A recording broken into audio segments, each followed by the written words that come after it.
Organizations' internal networks are overly permissive and can't distinguish trusted from untrusted applications. Attackers abuse this condition to move laterally through networks, bypassing address-based controls to spread malware. Edgewise abstracts security policies away from traditional network controls that rely on IP addresses, ports, and protocols, and instead ties controls directly to applications. Edgewise allows organizations to analyze the network attack surface and segment workloads based on the software and how it's communicating. Edgewise monitors applications and protects data paths using zero-trust segmentation. Visit edgewise.net/Security Weekly to get your free month of visibility. Some restrictions apply. Are you an enterprise dissatisfied with overpriced analytics software that can't keep up with modern data? If so, then GravWell is the solution for you. GravWell is an unstructured data analytics platform for enterprises who demand total data visibility across their network. GravWell lets your security team go beyond the SIM and fuse data sources to correlate and answer questions you didn't know needed to be asked. Go to gravwell.io/Security Weekly for an unlimited data trial and gain uncompromising visibility today.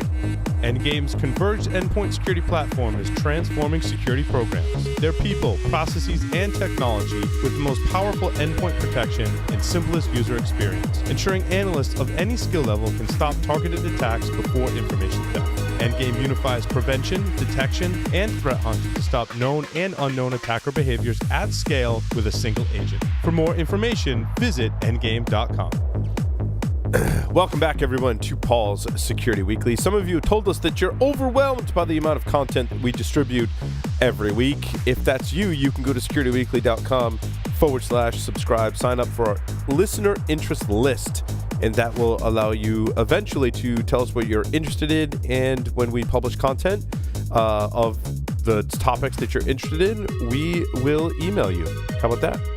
Chris Sanders is here with us as well. Leslie's still here as well, and all the people I introduced in the beginning. But now Chris Sanders is here. He is the founder of Applied Network Defense Company, focused on delivering high-quality, accessible InfoSec training. He's also the director of the Rural Technology Fund, a nonprofit that donates scholarships and equipment to public schools to further technical education in rural. I'm not going to be able to say that word towards the end of the interview. I can't even say it now. Rural, high-poverty areas. So, Chris, welcome to the program. Hey, y'all. How's it going? Hey, it's going great. And Chris, you're looking amazing, man. Thanks. He does look amazing. Are you from New York? Is that where the accent is? Oh, I'm just kidding. I'm surprised to hear I look amazing. I'll be honest. I'm very sleep deprived. I mean, for recent stuff that's been happening in your life, you look amazing, my friend.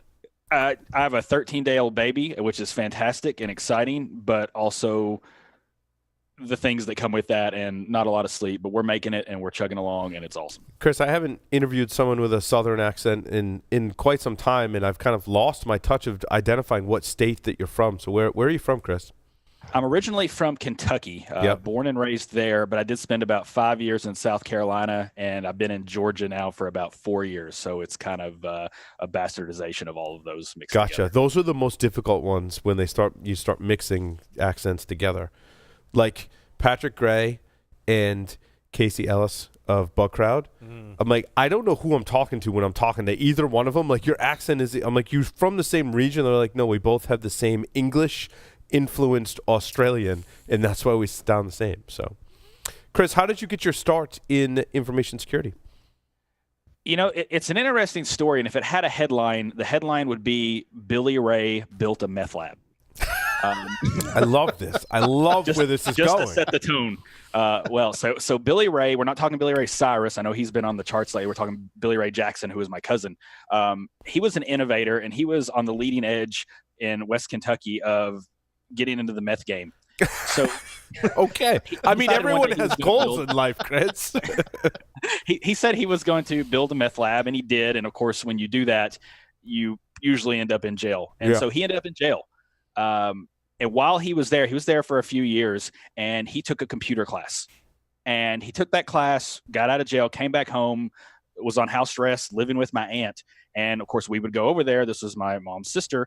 And so we would go over there, and he had this computer. And I just thought it was the neatest thing, right? You could play games on it. You could do all the things you could do on a computer. And I just became infatuated, and it really all built from there. But had Billy Ray never decided to build that meth lab, I would probably not be into computers right now at all. Or if he had never gotten caught and was still building meth labs and you visited your aunt, you might be in a different field today, Chris. I might be in a meth empire in West Kentucky. Right. That show Breaking Bad would have been based on you. It would have been in Kentucky. That might have not ended so well, but I guess right? That's an alternate reality. Well, we're glad that you're in information security. So tell us a little bit about your career, how you got to today after you didn't build meth labs but played with computers. Right. So West Kentucky was an interesting place to grow up. There weren't a lot of people into computers. Billy was one of those. Of course, he would actually end up going back to jail later and getting out of computers summarily. Was it related to computers or no? No. It was related to the meth labs. Okay. Yeah, he just couldn't give up the meth lab. Yeah, he couldn't quit on it. So, I was into computers. I started playing around with them, kind of like a lot of people. I wanted to play games and the game wouldn't work and I would try to fix it. And I would learn about things. I wanted one computer to talk to another. So I would learn to network them and make that happen. Eventually started repairing them for my friends. And the folks at the school I was at, I was very fortunate. I had a couple teachers who really cared about me, which is good because my family kind of fell apart when I was pretty young. So I had a bunch of teachers who really saw that I was into this, and they were smart enough to know that I could make a career out of it. They kind of pushed me into it and helped me get into college on that basis. And it kind of all took off from there. I couldn't really pay for college on my own, so a couple of these teachers got me a job as my school district's first network administrator. I'd already been doing that a lot for free as a high school junior and senior, but they paid me for it, and that helped me essentially pay for college. I wouldn't have been able to go without that. That's awesome. So I started my career as a network administrator. Eventually, I would go on to write a book called Practical Packet Analysis. Yeah, what prompted that? What prompted you writing that book? Yeah, it was an interesting thing. I've always been the sort, I like to teach others or write about the things I'm doing. So I had a blog at the time, and I wrote this blog series called Packet School 101. And I just basically blogged the things I was learning as I was learning about packet analysis. It's the best blogs. This is back in the Etherreel days, right? Pre-Wireshark. And I wrote this series, and it was going really well. And eventually it got posted onto a website called Dig. Do y'all remember Dig? I do. Do you know what G, double G. You know what Kevin Rose is up to now? Is he one of the homeless in California? No, he's throwing raccoons down stairwells. Oh, he had that YouTube channel thing? No, well, so he did get caught. He got all busted up by PETA and all those folks. Yeah. I thought No, because he posted videos of his webcam that his dog was getting attacked, and his dog was getting attacked by a raccoon. And he picks up the raccoon and he hucks it over his head down a set of stairs. And so what happened after? What's Kevin? Anyway, the next segment will update you on Kevin Rose's life. Back to Chris Sanders, though. Well, I thought you were going to say Kevin Rose started building meth labs, and this whole thing was going to come full right. circle. Maybe. Raccoon chucking is just the gateway anyway, drug. Chris was saying, right, Dig was one of the flops that Kevin Rose created. And you posted it there. So Dig was like Reddit before Reddit, and it got posted to Dig. It got a lot of attention. My website crashed for a while, but somebody who happened to see the blog post was Bill Pollock, who runs No Starch Prep. And they were relatively new at this time, and this was like 12 years ago. And so he came to me and said, hey, this is really good. We'd be interested in having a book on this. Would you like to write it? And at the time, I was in college, and I was struggling to make ends meet, struggling to even pay my tuition bills and food and all that. So it seemed like a good idea at the time. Of course, I learned that you'd never write a tech book for money because less than minimum wage. I don't know what that says about me that I continue to write several of them after that, but that was kind of the impetus for that. And that was 3 editions and like 12 years ago. I like how you told that story in kind of like drunk history style. Like Bill Pollock came to me and said, I love that. It's great. So that's also, I basically had a necessity, like extra cash is extra cash. $20 is $20. Right. Yeah. Now, and especially in West Kentucky, where there's just not a lot of, I had tech skills, but there were only so many ways to use those in West Kentucky. Sure. But now with the shift and this is my opinion, right? The shift to applications, users, and data, how important is network security today when many users are mobile and much of that security is shifting into seemingly these other layers, and the network is really just becoming a straight transport layer where we're not applying as much security, in my opinion. You can disagree with me as well. It's totally fine. No, I think you're right in that. The big thing is encryption, right? 10 years ago when I was writing these books initially, everything, if you captured HTTP traffic, it was all there for you to see. And nowadays, a vast majority of what you're looking at is going to be encrypted. Now, there are mechanisms we can use to get around with that. We have transparent proxies that can be deployed within organizations. And we also don't necessarily have to have full content data. We don't have to have packets all the time. A lot of folks are surprised to hear me say this because I wrote a book about packet analysis, but I don't really start with packets when I'm doing network-based investigations. I generally start with something like flow data, which is just the data, who talked to who, when, and for how long, because that really helps me narrow my scope and figure out what I really need to see. Ultimately, investigations are all about asking questions. It's not really about evidence. It's about asking questions. And once you ask the right question, my whole mantra is that a question well stated is a problem half solved. And if you ask the right question, then there's a lot of ways you can answer it. Sometimes it's on the network. Sometimes it's on the host. You really need all of those different things. I kind of look at evidence in 5 broad categories. You have disk, you have network, memory, friendly intelligence, and threat intelligence. And if you're going to ask me which one of those I want, I really want all of them. You kind of need some facets of all of those to solve an investigation. And network is, I think, a little bit diminished as a part of that compared to some of the other things, but it is still an important part of it. Yeah, I think it will be a part of it for some time. That role might change, right? And how we use it and what information or data we can glean from it will change, but it's always going to be there. I think this whole shift to the cloud, like, that's great. Someone still needs a computer and a network to access the cloud, so it's going to be there, right? Well, at some point, someone is going, unless it's, someone physically on your site, at some point, someone is going to have to come across the wire into your network or an asset you control. It may not be within your physical network border. It may be in the cloud or so on. And those present opportunities for monitoring. And if you're doing that, there will be something akin to a flow record to prove that it happened. And it is with the correlation of that and other evidence sources that you can build the timeline of whatever compromise may have occurred. So, Chris, today, how did you form Applied Network Security? This is your company that you founded? Yeah, so Applied Network Defense, we're a small company. There's only 3 of us, and we're a training company, right? We teach people how to be better analysts, security practitioners. We're mostly focused on the blue team side, although we have some red team content coming out soon as well. I've had a lot of cool jobs. I worked for the Department of Defense for a while. I worked with Larry at Guardians. I worked at Mandiant, and I was actually sitting at Mandiant, and I'm a big believer that, for me at least, the things I do, I want them to have tangible impact on people's lives. And as I kind of looked across my career and the things I'd been doing and the things I were doing at the time, I couldn't really draw a straight line from the work I was doing to tangible things that were helping real people.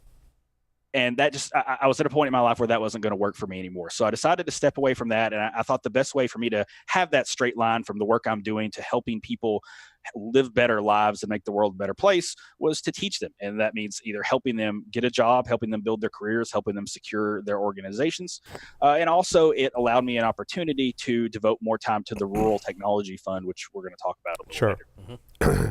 It sounds like things came full circle, right? Your teachers helped you early on in your career to give you opportunity, and you essentially use that as your business model, which it breeds the best businesses in my opinion.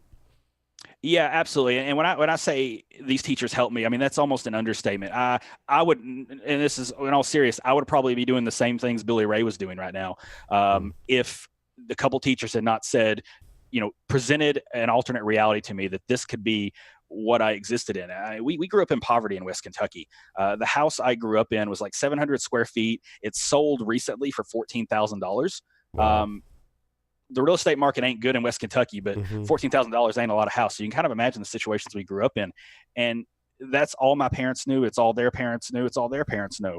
And the difference is really education. That's what did it for me. And teachers were a big part of that. So knowing what that did for me in my life, if I can be a part of that for other people, or my company or my classes can be a part of that in some way, or the mentorship can factor in, that's transformational. That's what we're talking about when we talk about ending generational poverty. So a lot of the things I do, whether it's the Rural Tech Fund or the Applied Network Defense, it's with that sort of thing in mind. So I just have to know the story behind the course that is, I believe, offered for free on your site, about the story behind the cuckoo's egg, or what is the title of that? Yeah, so the Cuckoo's Egg decompiled. I guess it was late last year. One of the things I really wanted to do was teach a free class. A lot of the classes I have are you have to pay for them, but I wanted to do one that was free, really for a couple of reasons. One was that I have a lot of people who come to me and they want to get into information security, but it's such a broad and diverse field. They don't really know what area interests them. So I wanted to make a course that was kind of a survey of topics that got just deep enough into a lot of topics for folks to get a sense of what they were interested in, and then you point them to more relevant resources. I chose the Cuckoo's Egg because I think it's incredibly relevant. It's what got a lot of people into our industry. I found it later in the industry, but I found it very meaningful, and it was kind of seminal work in a lot of ways. I mean, we have the example of the first honeypot. We have all this nation state stuff going on, and a lot of the stuff you're reading about in that book hasn't really changed. So yeah, and that book was published in 1980 something. Yeah, 89. And I'm still waiting for the audio book version. The incident happened in 86. So I wanted to build this course, and I wanted to wrap it around a story because I wanted to make it accessible. And this was a compelling story, right? I told folks we're going to go over 8 weeks, and you're going to read a few chapters a week. And I'm just going to kind of tie it to modern themes. So I would take a look at the stuff Cliff Stoll was doing, and I would do demonstrations, right? So I would show what this would look like in modern days, or if he talked about a script he had written, I would rewrite a version of it and demonstrate how that worked. And we just covered a whole lot of ground. I taught it live, so people could come in and ask questions, and then we recorded it and put it out there for free. And it was super fun for me. There have been a few thousand people that I know of who were there. We had over 1,000 people in a couple of the live sessions, which was amazing. So it was great. It was so good. We're actually going to do another one later this year. And this is some breaking news, I guess. We're doing another free class. It is going to be themed around the Equifax hack because we have so much information about that from the congressional testimony. We're basically going to go over through 8 weeks. We're going to go through that whole thing step by step, but we're going to kind of demonstrate it. I'm going to set up, some network infrastructure, kind of mirroring what was described there, simulate some of the attacks, show some of the different facets of it, and it's going to be kind of this narrative about attack and defend, getting a little bit more into the enterprise security realm rather than just intro to InfoSec broadly. That's a fantastic idea. I love that because if people learn based on a story. So go to the Cuckoo's Egg. And Equifax very much is a story that can be told, right?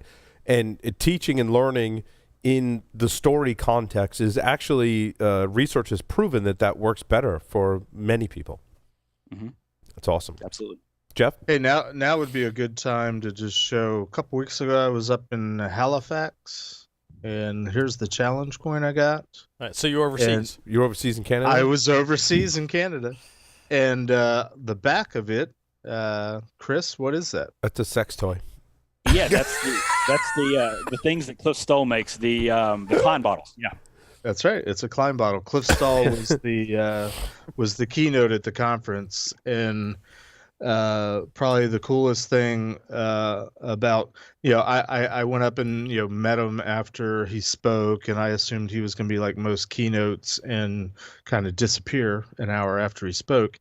He stayed for the entire conference, and he attended a lot of the sessions. He was in the front row when I spoke, which I don't get unnerved easily. Yeah, right. I was a tad unnerved, and you're moving on to Equifax, but I would say reach out to Cliff. He would be more than happy to.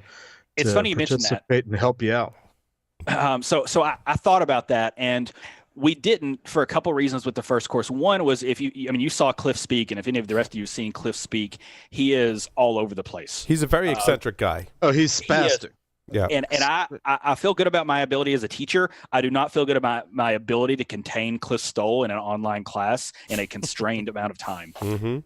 So we didn't do that. I'll tell you what we did do, though, which turned out to be really fascinating. I had to do a lot of legwork for this, but I said, okay, we're reading this book written by Cliff Stoll about all these things that Cliff Stoll did, but there are other stories to be told here. So the last week of class, I managed to get one of the hackers from the book, Hans Hubner, who went by the alias Pingo. I had to do a lot of OSINT to find him. Sure.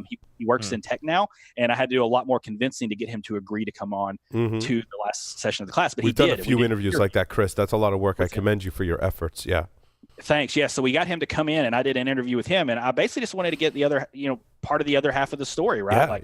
He was the guy who was breaking in, and it was a pretty rough go of it because it was him and a group of fellows. One of his best friends actually ended up we think probably killed by the KGB as a result of the things he did. Wow. I just think, I mean, every story has multiple sides, and I thought his perspective was valuable. So it was really And that's cool in the class, Chris?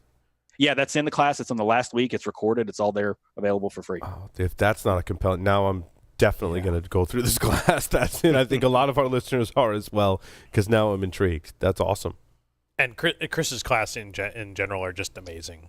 Yeah, what other classes do you offer, Chris?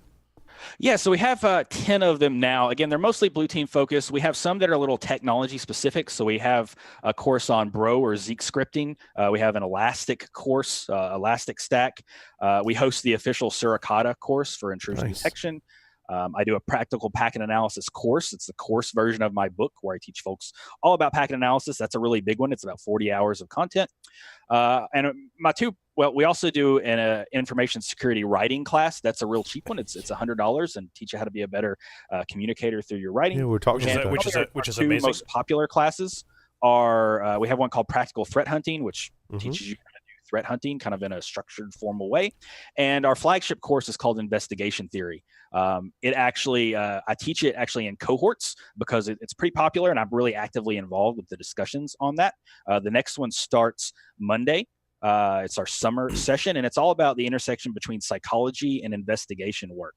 So it's teaching people how to be investigators, whether it's IDS alerts, whether it's malware analysis, any of those things, the fundamental skill set of being an investigator and how to think in that mindset. That's awesome. It's awesome.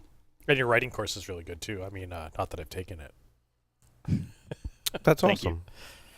And these are fairly low cost, it sounds like, Chris, and accessible.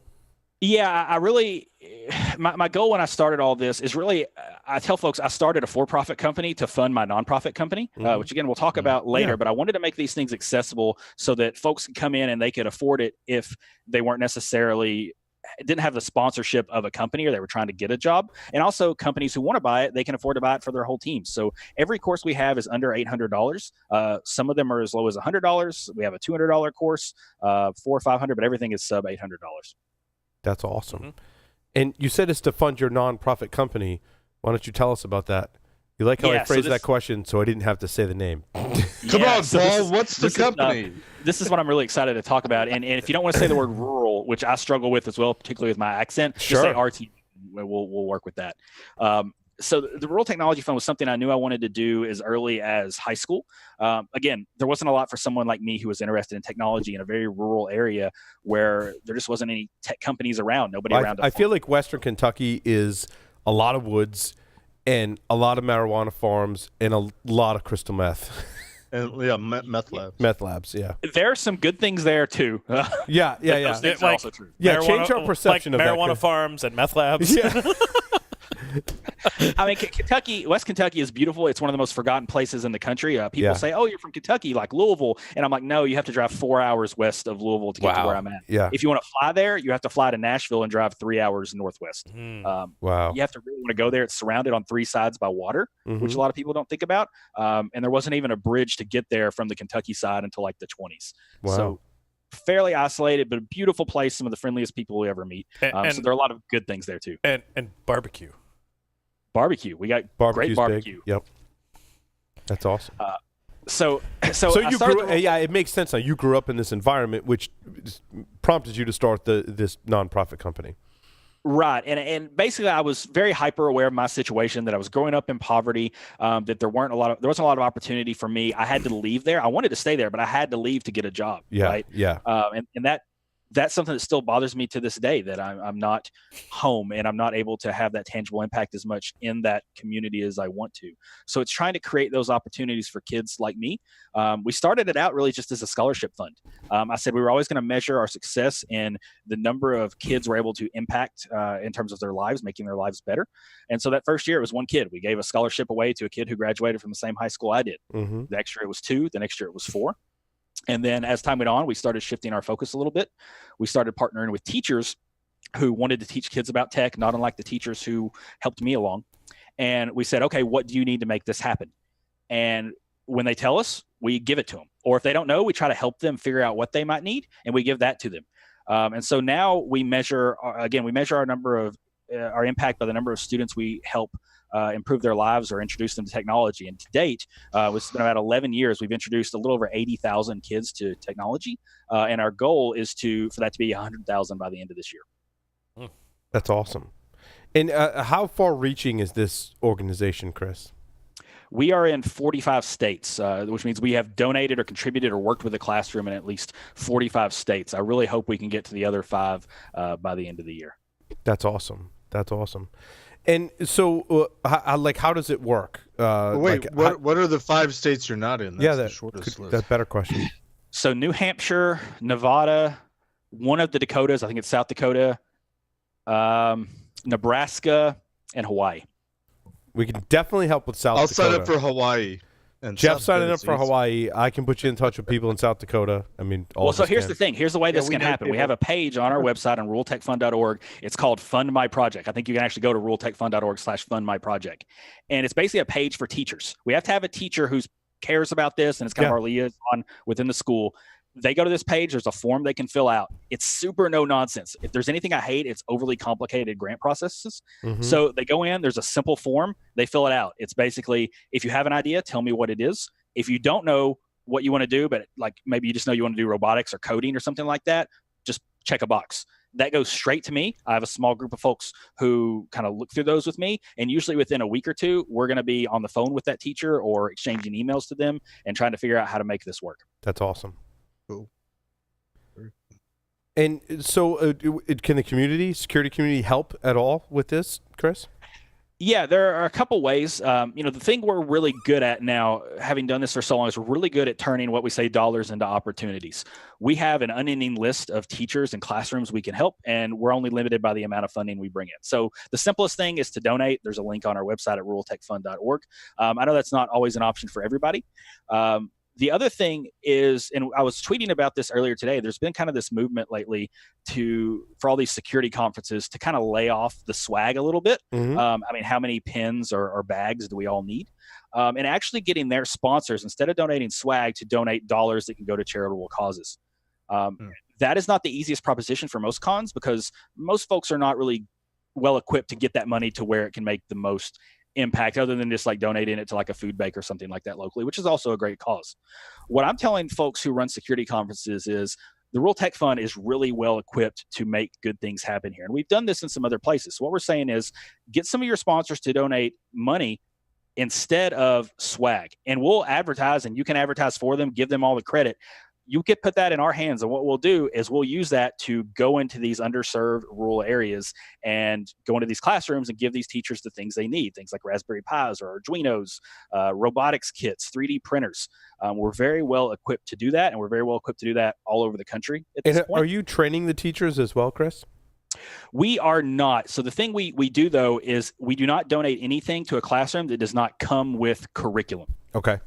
So Gotcha. The teachers we work with, and we kind of make sure of this, that they are passionate enough about this, that they are willing to put in the work to kind of learn it. And we'll help them a little bit, point them in the right direction, but they kind of have to be self-taught a little bit. And we've had really good luck with that. That's awesome. That's kind of how you get into this business in the first place, though. It is. There's something to be said about that lifelong learner, self-motivated, gritty mindset that I think is something we can all relate to here. And I think these teachers have that a lot too. A lot of people think that's unique to tech. It's really not. That can be found all over the place. And teachers particularly are a unique breed of folks who generally have that sort of grit when they care about their students, and a lot of them do. Yeah, I've got 2 daughters that are school teachers, and both of them teach in underfunded, high-risk areas, and I think some of the best hackers in the world are school teachers that try to figure out how to make things work for their students. Absolutely, and I could go on for a long time about teachers. I mean, it's the most underappreciated profession in our country, and it's really one of our national shames that that's the case. But it does produce this environment where we have these teachers who go above and beyond. They do all these crazy things. A lot of them are spending their own money. Right. I've had teachers email me who say, hey, can you help? Last year, I spent $1,000 of my own money to buy this robotics kit for my students. And that $1,000 of their own money, that's a lot of money when some of these teachers, they get out of college and they're making, $32,000 a year. So the stories out of these things are amazing. And I'm just glad we're in a position to make it to where teachers don't have to spend their own money because they're already so dramatically underpaid. And I like how this segues perfectly from our previous interview last week with Philip. Yep, absolutely. If you haven't seen that interview, Chris, make sure you watch it. So absolutely. So Chris, thinking about that, when you say you fund and you're able to impact all of these students, like what kind of money does it take to provide something real for some of these students? So I'm really proud of this in that we work really hard to make sure the dollars go really far. So one of the things we look for matching grant opportunities. So we sometimes work with places like 3M or the Bill and Melinda Gates Foundation where they'll match our dollars 1-to-1. And we also work with teachers to make sure they're giving access to as many people as possible. So if a teacher comes to us and says, I want 20 Raspberry Pis because I want to teach coding to this class of 20 people or this after school club, or even like our gifted and talented students, we're very picky about how we choose to fund that. So we will say, okay, well, it's great that you want to do this, but why limit it to just your gifted and talented students or just an after school club? What if we put it in your school's library and made it like a makerspace and gave everyone access to it? Yep. And we've been really successful at that. So what we've gotten to by employing all those strategies is basically we can put technology in front of a student on average for about $3 per student. Sometimes it's a little more, sometimes it's even a little less, but for about $3 per student, we're putting some type of tech resource into the hands of another student. And I'm incredibly proud of the efficiency at which we've been able to do that. It's been a lot of work to get there. Nice. And it's nice to see about the matching and those types of things as well. Well, and I'll also add too, like I'm really big on transparency. I mean, I've been doing this for 10 years and I still feel really weird when I ask people to give me money to do these things. All of our financials we go well above and beyond even what most nonprofits do. If you actually look on our website, I do a year-end blog post every year, and I list all of our financials. Here's all the money we brought in, where it came from, and here's where we spent all of it, and it's all right there. And furthermore, we don't spend any money on overhead. So when you donate $1, that dollar is all of it going to a classroom. Of course, we have a little bit of overhead, but Applied Network Defense pays for all of that. And all the work we're doing is volunteer work. I don't take a salary for any of that work. So 100% of everything anybody donates goes straight to the classroom. That's awesome. Excellent. So, Chris, as an example, what kind of things would $1,000 get you? Or more importantly, what would $1,000 get the students? A lot. For $1,000, we could build a reasonably sized makerspace in a school, right? And we're talking a school of several hundred folks. So we can put some Raspberry Pi kits in there, some robotics kits. For younger students, we do things that to most people look like toys, but they're kind of learning toys like B-bots or dashes and dots. We can often, do 3D printers. We're not buying the biggest, nicest 3D printers because they don't really need them. We're buying like these Da Vinci units, which work pretty well in a school environment. So for $1,000, we can put like 4 of those in, or we can put a lot of Raspberry Pis in, maybe like a Chromebook. There's a lot of things that can be done there. Excellent. So to that, when you donate, can you sort of give a special note to the people that donate? Yeah. So here's my challenge. You hear it here first. I will match folks that donate because they listen to the show, and they tag it with Paul's Security Weekly when they donate to you. I will match up to the first $500. Wow, that's super generous of you. So I'm in for 500. It's up to the rest of you guys to come up with the next 500. Awesome. Chris, let me know how far we get. Yeah, not that you don't have enough to do right now. But right. No worries. I'll be tweeting that and tagging it. Yeah, when you go to donate, it's a PayPal link. You don't have to have PayPal. You can just use a credit card. Yes, sir. There's a little comment box there, and folks can put Paul's Security Weekly in that box. Perfect. Awesome. I'm going to double down. I'm with Larry. I will match up to 500 as well. Make that twice. Well, shucks, I'm in for 500 too. Well, I guess Security Weekly's in for 500, pending approval from the people that approve the budgets here at Security Weekly. On TV, Ironically enough, I don't, but or you I'm could sure do it personally. It's approved. I'm sure Paul. it's approved. We can match. Right. So there you go. Well, thank y'all Right, again. That will go a tremendously long way. To let us be clear, if our listeners donate $500, up to $500 or more, we have 4 of us on the show that will prove that in fact that we have matched up to $500 for a total of $2,000. I think our listeners need to give, and we'll have to work out the particulars, but we're in it for 2,000 collectively, so our listeners should pony up for 2,000, and we'll have to figure out how to distribute the matching evenly. Yeah, we'll work it out. But yes, Yeah. that's right, Jeff. All right. We just Thank did y'all it so much. right here. You heard it Well, here live. I love that we're all in on a good cause. Yes. I'm glad you Absolutely. came on the show, Chris, and talked about that, and supporting a good cause to encourage younger folks in technology is certainly something we feel passionate about. Obviously, Yes. Yes. Well, thanks, and I appreciate that. And I think the thing, as far as that, a thought to kind of leave folks there with is poverty is an interesting thing. We don't focus specifically on rural areas because rural kids are more valuable than non-rural kids. We focus there because they're not less valuable, right? Rural folks are stricken with poverty in a lot of ways. If you live in a rural area, you're more likely to die younger. You're more likely to be addicted to drugs. You're more likely to be disabled. You're more likely to be less educated and unemployed. And furthermore, poverty charges interest. If you have a toothache and can't afford to get it fixed, you're going to have to pay for a root canal later. If your air conditioner rattles and you can't afford to get it looked at, you're going to have to pay for a whole new unit later. If you have a cough that you can't afford to get checked out, you might have to pay for funeral expenses or stage 4 cancer later. When you're in poverty, it is harder to get out of poverty. And that empathy is hard to have unless you've experienced it. I have, and I'm sure a lot of people listening have. But I would just encourage people to think about how poverty affects people. Try to get yourself close to that. It's hard. It's easy to be isolated from what poverty looks like. There's a lot of ways to do that, and most of them don't involve a computer. One of the things I recommend is if you have a Meals on Wheels chapter in your area, you can spend as little as 2 hours a month volunteering with Meals on Wheels. You go and deliver food to those. It's a great program. I do it here locally, and you're going to it's a good way to be really close to the people you're helping. Yes. Experiencing poverty is something I think everyone should do, even if they can't. I don't mean that they should live in poverty, but experiencing and being around people who have to deal with that so we can all get a better empathy for that. Well, Chris, you're a great model for those in our community. Also, is that a copy of TCP/IP Illustrated Volume 1 by Richard Stevens on your bookshelf back there? That's a very good eye. We all have the same book is what we're saying. That's right. But another encouragement, that book's on Chris's shelf. It should be on everyone's shelf that wants to be in information security as well, to kind of tie it to this segment as well. Just learning those fundamentals is crucial. I will fully admit that I actually don't have a copy because all y'all have copies and I've borrowed them from you. Right. So, well, Chris, we just have 5 questions for you. Are you ready to play 5 questions with Security Weekly? Yes. Chris, 3 words to describe yourself.